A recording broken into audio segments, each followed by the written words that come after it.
All right, welcome back everyone for another deep dive. Today we're taking a look at a recipe that, well, I gotta admit, at first glance I kind of thought, what's so deep about baked chicken breast? But then I started digging into it Yeah, and realized there's actually a whole lot more going on than meets the eye. right. Oh, absolutely. It's amazing how something so seemingly basic can be full of little nuances and techniques that make all the difference. Exactly. Mm. So the recipe we're diving into today comes from Fork and Fry, and the very first step is preheating the oven to 400 degrees Fahrenheit. So my first question, is there something special about 400 degrees, or is that just a random number? Well, it's definitely not random. 400 degrees Fahrenheit is kind of the sweet spot for baking chicken. You see, at that temperature, the proteins in the chicken start to denature, which basically Make means nature. What's that mean? it just means the protein molecules change shape and solidify, which is what gives cooked chicken that firm texture we all know. Ah, okay. But here's the key. 400 degrees is also gentle enough that it doesn't squeeze out all the moisture. So it's like a balancing act. Exactly. You get the chicken cooked through, but still nice and juicy. Makes sense. Now, another thing that caught my eye in the recipe is that they call for slicing the chicken breast in half lengthwise before baking. So why is that so important? Is it just to make it cook faster? Well, faster cooking is definitely a benefit, but it's really about ensuring even cooking. You see, if you have a thick piece of chicken, The outside cooks faster. exactly, the outside gets dry and overcooked while the inside might still be raw. Oh yeah, I've definitely been there. But when you slice it in half, you're basically creating more surface area. So the heat can penetrate more evenly. Exactly. And you end up with a chicken breast that's cooked perfectly throughout. Smart. Now let's talk about the seasoning because this recipe doesn't just stop at salt and pepper. They use garlic powder, smoked paprika, Oh, onion powder. It's like a whole flavor party. absolutely. And each one of those spices brings something special to the table. The garlic powder adds that savory depth, smoked paprika brings a touch of sweetness and smoky flavor. Almost like a barbecue vibe. Yes. And onion powder kind of acts like a base, rounding out all those flavors. I never thought about it like that. It's like a symphony of spices. It really is. Now, one thing that surprised me is that they suggest adding a squeeze of lemon juice. I always thought lemon was just for a little saronize, but is there more to it? Oh, there's definitely more. The lemon juice not only adds brightness, but the acid in it actually helps tenderize the meat. Wait, the acid breaks down the chicken. Yep. It interacts with the enzymes in the meat, weakening the protein structure and making it more tender. So lemon juice is both a flavor enhancer and a tenderizer. Exactly. It's a double whammy of deliciousness. I love how these deep dives always reveal these hidden layers and even the simplest things. Okay, so we've got our perfectly seasoned, thin-cut chicken breasts ready to go. What's next? It's baking time. But there's one really important tip from the recipe. Don't overcrowd the baking sheet. Yeah, that makes sense. Give them some space. It's not just about fitting everything in, it's about ensuring each piece of chicken cooks properly. When they're too close together, They steam instead of bake. right, the hot air can't circulate properly, so you miss out on that crispy texture we all love. Spreading them out ensures each piece gets that direct heat and that beautiful golden brown crust. Okay, so we're baking our evenly spaced chicken at the magical 400 degrees. Now, I have to admit, I'm terrible at knowing when chicken is cooked through. I always end up overcooking it.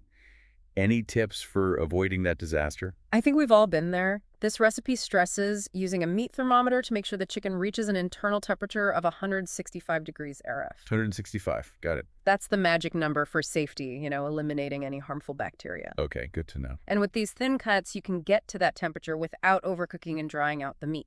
So a meat thermometer is a must-have. But even then, I always get so impatient when I can smell the chicken and it looks golden brown. I just want to dig in. But the recipe says to let it rest for a few minutes before slicing.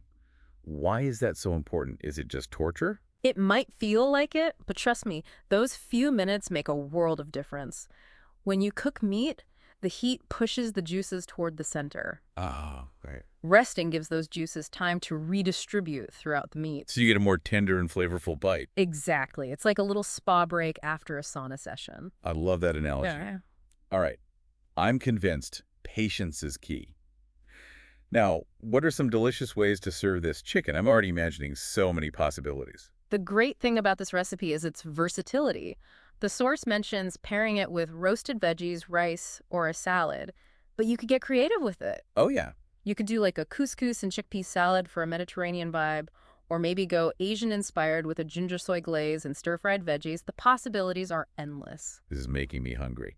It's amazing how this simple chicken breast can be a blank canvas for so many different flavors and cuisines. That's the beauty of cooking.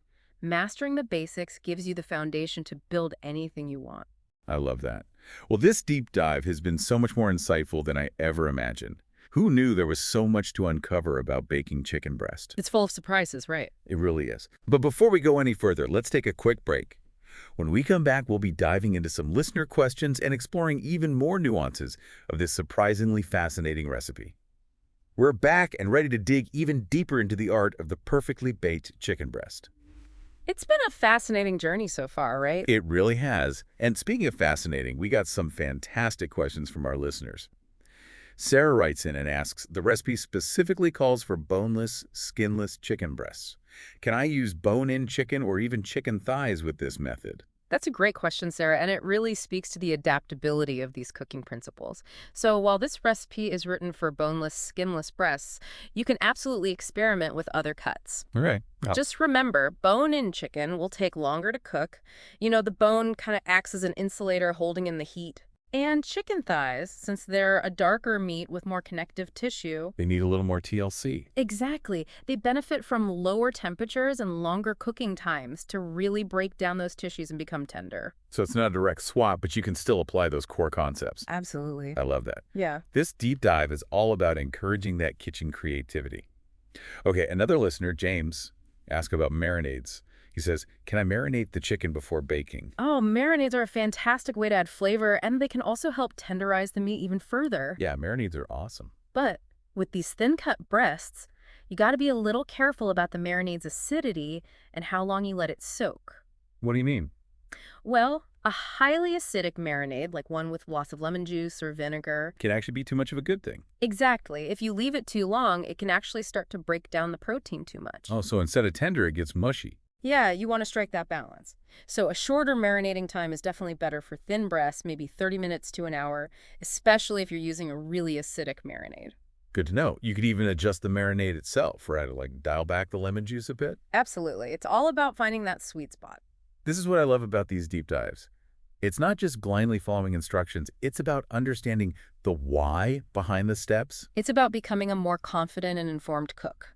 Exactly. Now let's talk about something super important, food safety. We've mentioned reaching that internal temperature of 165 degrees ARVA, but how do we actually make sure we hit that target? Can we just eyeball it? Oh, absolutely not. Eyeballing it is a recipe for disaster when it comes to food safety. A good quality instant read meat thermometer is your best friend in the kitchen. Okay, a meat thermometer it is. Yep, you just insert the probe into the thickest part of the chicken breast, avoid hitting any bones, and wait for the reading to stabilize. No more guessing games. Exactly. Takes the guesswork out of it. Perfect. So we hit 165. Are we in the clear to dig in? Almost. Remember our chat about resting? Oh, right. Got to be patient. Even though it's reached that safe temperature internally, it still needs a few minutes to rest before you slice into it. Those few minutes allow the juices to redistribute, and you end up with a much more tender and juicy chicken breast. Patience is key, especially when juicy chicken is on the line. But let's say, despite our best efforts, we end up with a slightly dry chicken breast. Any rescue tips? Asking for a friend? Of course. Happens to the best of us. One super simple trick is to slice the chicken and toss it with a flavorful sauce or gravy. Oh, that's a good idea. Yeah, it adds moisture and an extra layer of flavor that can really mask any dryness. So like a creamy mushroom sauce or a tangy barbecue glaze. Exactly. Get creative with it. Problem solved. This deep dive has been such a revelation. We've gone from a basic chicken breast recipe to a masterclass in cooking techniques, food safety, and even some culinary problem solving. It's amazing what you can learn when you start peeling back the layers. It really is. And for those who are ready to put all this wisdom into practice, be sure to check out the full recipe and lots of other culinary inspiration at www.forkandfry.com. It's a treasure trove of deliciousness waiting to be discovered. And you know what? We want to hear from you. Yes. Share your culinary creations with us on social media using hashtag #ForkandFryDeepDive. We absolutely love seeing what you're cooking up. We're about to wrap up this deep dive, but before we do, stick around for some final thoughts and a question that'll keep those culinary wheels turning even after the episode is over. Welcome back to the final stretch of our deep dive into the surprisingly complex world of big chicken breast. I know, right? It's amazing how much we've uncovered. We've explored everything from the science of protein denaturation to, like, clever tricks for rescuing a dry chicken breast. Who knew there was so much to learn about something so seemingly simple? It really shows that even the most basic recipes can be full of hidden knowledge and techniques, you know? Absolutely.